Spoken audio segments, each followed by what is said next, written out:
I'm Christine Frizzell. The Alien Enemies Act of 1798 had only been used 3 times previously in the history of this country. In the most recent instance, just after World War II, it involved the use of Japanese internment camps, long seen as a stain on this country's history.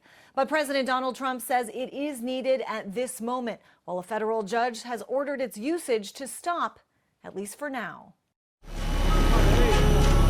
A remarkable video posted by the president of El Salvador, which he says shows the first 238 members of the Venezuelan criminal organization Tren de Aragua to be housed in his country's prison system for 1 year.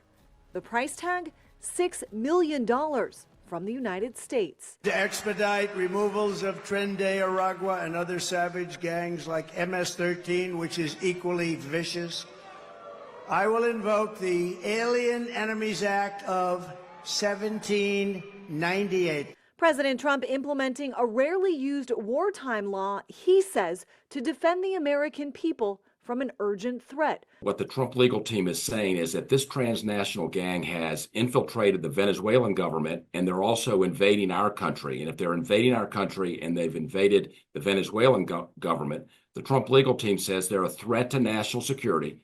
In a lawsuit, the American Civil Liberties Union and Democracy Forward arguing the Alien Enemies Act cannot be used against nationals of a country, in this case Venezuela, with whom the United States is not at war.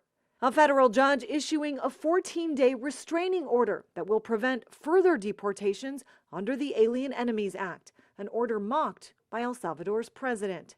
That restraining order already appealed by the Trump administration in a case like so many others expected to be settled by the U.S. Supreme Court. My argument is that we already have tools that are available to remove undocumented violent people from our country. Giving them this wide latitude to just kind of go across and just claim that anybody is anything is wrong. President Trump and his team are once again testing the limits of executive power at a time the U.S. Supreme Court has appeared willing time and time again to allow the president to decide what is and is not an actual national security threat. I'm Christine Frizzell reporting.